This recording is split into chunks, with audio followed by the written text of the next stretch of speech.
Kitchen 05 ಚಾನಲ್ಗೆ ಸ್ವಾಗತ. So ಇವತ್ತಿನ ಈ ವಿಡಿಯೋದಲ್ಲಿ ನಾನು ಯಾವ ರೆಸಿಪಿನ ಮಾಡ್ತಾ ಇದ್ದೀನಪ್ಪ ಅಂತಂದ್ರೆ ಹೆಲ್ತ್ಗೆ ಬೆನಿಫಿಟ್ ಕೊಡುವಂತಹ ರೆಸಿಪಿ. ಇದು ಏನಪ್ಪಾ ಅಂತ ಅಂದ್ರೆ ಪಾಲಕ್ ಫ್ರೈ. ಸೊ ಅದನ್ನ ಹೇಗೆ ಮಾಡ್ಕೊಳ್ಳೋದು ಅಂತ ನೋಡ್ಕೊಳ್ಳೋಣ. ಅದಕ್ಕೂ ಮುಂಚೆ ಇನ್ನು ಯಾರು ನನ್ನ ಚಾನಲ್ಗೆ ಸಬ್ಸ್ಕ್ರೈಬ್ ಆಗಿಲ್ವೋ ಅವ್ರು ಪ್ಲೀಸ್ ಹೋಗ್ಬಿಟ್ಟು ಸಬ್ಸ್ಕ್ರೈಬ್ ಆಗಿ ಹಾಗೂ ಈ ವಿಡಿಯೋನ ಸ್ಕಿಪ್ ಮಾಡದೆ ನೋಡಿ. ಸೊ ಬನ್ನಿ ನಾವು ತಡ ಮಾಡದೆ ಈ ವಿಡಿಯೋನ ಸ್ಟಾರ್ಟ್ ಮಾಡೋಣ. ನೋಡಿ, ಪಾಲಕ್ ಫ್ರೈ ಮಾಡೋದಕ್ಕೆ ನಾನು ಏನೇನು ಐಟಮ್ಸ್ನ ತೊಗೊಂಡಿದ್ದೀನಪ್ಪ ಅಂತಂದರೆ ಮೇನ್ ಐಟಮ್ ಬಂದು ನಾನು 2 ಕಟ್ಟಷ್ಟು ಪಾಲಕ್ನ ತೊಗೊಂಡು ಚೆನ್ನಾಗಿ ಕಟ್ ಮಾಡಿಕೊಂಡು ವಾಶ್ ಮಾಡಿ ಇಟ್ಕೊಂಡಿದ್ದೀನಿ. ಇಷ್ಟು ಪಾಲಕ್ ಸೊಪ್ಪಿಗೆ ನೋಡಿ 1 ಟೊಮೆಟೊನ ಕಟ್ ಮಾಡ್ಕೊಂಡಿದ್ದೀನಿ. ಹಾಗೆ 7ರಿಂದ 8 ಮೆಣಸಿನ್ಕಾಯಿನ ತೊಗೊಂಡಿದ್ದೀನಿ. ಅರ್ಧ ಟೇಬಲ್ ಸ್ಪೂನ್ ಅಷ್ಟು ಅರಿಶಿಣ ಪುಡಿ, 1 ಗಡ್ಡೆಯಷ್ಟು ಬೆಳ್ಳುಳ್ಳಿನ ನಾನು ಸಿಪ್ಪೆ ತೆಗೆದು ಇಟ್ಕೊಂಡಿದ್ದೀನಿ. ಮತ್ತು 1 ಬೌಲಷ್ಟು ನಾನು ಶೇಂಗಾ ಬೀಜನ ತೊಗೊಂಡಿದ್ದೀನಿ. ಮತ್ತು ರುಚಿಗೆ ತಕ್ಕಷ್ಟು ಉಪ್ಪು. ಸೊ ನೋಡಿ, ನಾನು ಯಾವುದೇ ರೀತಿಯಾದಂತಹ ಮಸಾಲಾನ ಯೂಸ್ ಮಾಡಲಾರ್ದೇನೆ ನನ್ನ ಸ್ಟೈಲಲ್ಲಿ ನಾನು ಪಾಲಕ್ ಫ್ರೈನ ಮಾಡ್ತಾ ಇದ್ದೀನಿ. ಸೊ ಬನ್ನಿ ಈಸಿಯಾಗಿ ನಾವು ಟೇಸ್ಟಿ ಆದಂತಹ ಪಾಲಕ್ ಫ್ರೈನ ಹೇಗೆ ಮಾಡ್ಕೊಳ್ಳೋದು ಅಂತ ನೋಡೋಣ. ನೋಡಿ, ನಾನು 1 ಬೌಲಷ್ಟು ಶೇಂಗಾನ ಹುರಿದಿಟ್ಕೊಂಡಿದ್ದೀನಿ. ಇವಾಗ ನಾನು ಇದನ್ನು ಮಿಕ್ಸಿಗೆ ಹಾಕೊಳ್ತೀನಿ.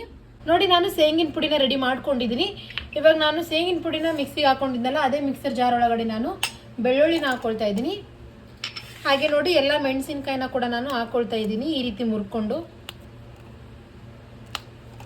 ಮತ್ತೆ ಅರ್ಧ ಟೇಬಲ್ ಸ್ಪೂನ್ ಅಷ್ಟು ಉಪ್ಪನ್ನ ಹಾಕೊಂಡಿದ್ದೀನಿ. ಇವಾಗ ನೋಡಿ, ಇದಕ್ಕೆ ನಾನು ನುಣ್ಣಗೆ ಪೇಸ್ಟನ್ನಾಗಿ ರೆಡಿ ಮಾಡ್ಕೊಳ್ತೀನಿ. ನೋಡಿ, ನಾನು ಗ್ಯಾಸ್ ಆನ್ ಮಾಡ್ಕೊಂಡ್ಬಿಟ್ಟು ಒಂದು ಕಡಾಯಿ ಇಟ್ಕೊಂಡಿದ್ದೀನಿ. ಕಡಾಯಿ ಕೂಡ ಇವಾಗ ಚೆನ್ನಾಗಿ ಕಾದಿದೆ.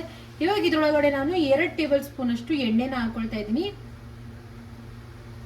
ಎಣ್ಣೆ ಕಾದಿದೆ. ಇವಾಗ ಇದ್ರೊಳಗಡೆ ನಾನು ಟೊಮೆಟೊನ ಹಾಕೊಳ್ತಾ ಇದ್ದೀನಿ.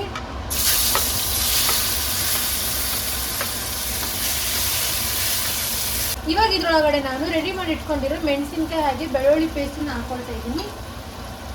ಹಾಕೊಂಡ ನಂತರ ನೋಡಿ, ಇದಕ್ಕೆ ನಾವು ಮಿಕ್ಸ್ ಮಾಡ್ಕೊಳ್ಳೋಣ.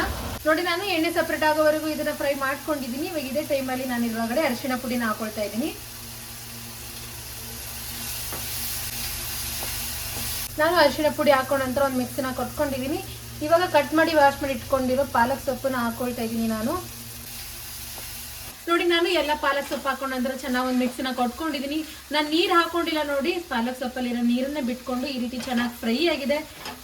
ನಾನು 2 ನಿಮಿಷದವರೆಗೂ ಪಾಲಕ್ ಸೊಪ್ಪನ್ನ ಇವಾಗ ಫ್ರೈ ಮಾಡ್ಕೊಂಡಿದ್ದೀನಿ.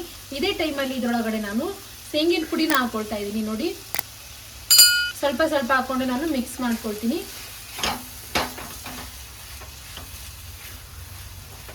ಶೇಂಗಿನ ಪುಡಿ ಹಾಕೊಂಡ ನಂತರ ಚೆನ್ನಾಗಿ ಇದನ್ನ ಮಿಕ್ಸ್ ಮಾಡ್ಕೊಂಡಿದ್ದೀನಿ. ಇದೇ ಟೈಮಲ್ಲಿ ನಾನು ಇದ್ರೊಳಗಡೆ ರುಚಿಗೆ ತಕ್ಕಷ್ಟು ಉಪ್ಪನ್ನ ಹಾಕೊಳ್ತಾ ಇದ್ದೀನಿ. ನೋಡಿ, ನಾನು ಸ್ವಲ್ಪನೇ ಉಪ್ಪನ್ನ ಹಾಕೊಳ್ತಾ ಇದ್ದೀನಿ. ಏನಕ್ಕಂದ್ರೆ ನಾವು ಮಿಕ್ಸಿ ಹಾಕೊಳ್ಳುವಾಗನೇ ಅರ್ಧ ಟೇಬಲ್ ಸ್ಪೂನ್ ಅಷ್ಟು ನಾವು ಕಲ್ಲುಪ್ಪನ್ನ ಹಾಕೊಂಡಿದ್ವಿ. ನೋಡಿ, ಪಾಲಕ್ ಫ್ರೈ ರೆಡಿ ಆಗಿದೆ. ಇವಾಗ ಗ್ಯಾಸ್ ಆಫ್ ಮಾಡ್ಕೊಂಡ್ಬಿಟ್ಟು ನಾನು ರೈಸ್ ಜೊತೆ ಸರ್ವ್ ಮಾಡ್ಕೊಳ್ತೀನಿ. ನೋಡಿ, ನಾನು ಪಾಲಕ್ ಫ್ರೈನ ವೈಟ್ ರೈಸ್ ಜೊತೆ ಸರ್ವ್ ಮಾಡ್ಕೊಳ್ತಾ ಇದ್ದೀನಿ. ನೀವು ಬೇಕಾದರೆ ಚಪಾತಿ ಜೊತೆ ಆಗಲಿ ಅಥವಾ ಜೋಳದ ರೊಟ್ಟಿ ಜೊತೆ ಕೂಡ ಸರ್ವ್ ಮಾಡ್ಕೋಬೋದು. ಬಟ್ ವೈಟ್ ರೈಸ್ ಜೊತೆನೇ ಇದು ವಂಡರ್ಫುಲ್ ಕಾಂಬಿನೇಷನು. ಸೊ ಫೈನಲಿ ನೋಡಿದ್ರಲ್ಲ, ಎಷ್ಟು ಈಸಿಯಾಗಿ ನಾವು ಪಾಲಕ್ ಫ್ರೈನ ಮಾಡ್ಕೋಬಹುದು. ಅದು ನಮ್ಮ ಉತ್ತರ ಕರ್ನಾಟಕ ಸ್ಟೈಲಲ್ಲಿ. ಐ ಹೋಪ್ ನಿಮ್ಗೆ ಈ ರೆಸಿಪಿ ಇಷ್ಟ ಆಗಿರುತ್ತೆ. ಇಷ್ಟ ಆದಲ್ಲಿ ನನ್ನ ಚಾನಲ್ಗೆ ಸಬ್ಸ್ಕ್ರೈಬ್ ಆಗಿ ಹಾಗೂ ವಿಡಿಯೋಗೆ ಲೈಕ್ ಮಾಡಿ, ಶೇರ್ ಮಾಡಿ, ಕಮೆಂಟ್ ಮಾಡಿ. ಸೊ ಬನ್ನಿ, ಇವಾಗ ನಾವು ಫಸ್ಟ್ ಟೇಸ್ಟ್ ಹೇಗಾಗಿದೆ ಅಂತ ನೋಡ್ಕೊಳ್ಳೋಣ.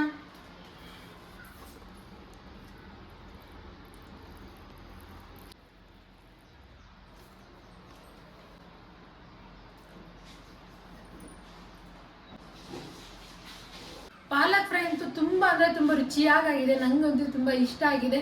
ಈ ರೆಸಿಪಿ ನೀವು ಕೂಡ ಒಮ್ಮೆ ತಪ್ಪದೆ ಟ್ರೈ ಮಾಡಿ. ಇಷ್ಟ ಆದಲ್ಲಿ ನನ್ನ ಚಾನಲ್ಗೆ ಸಬ್ಸ್ಕ್ರೈಬ್ ಆಗಿ. Thanks for watching.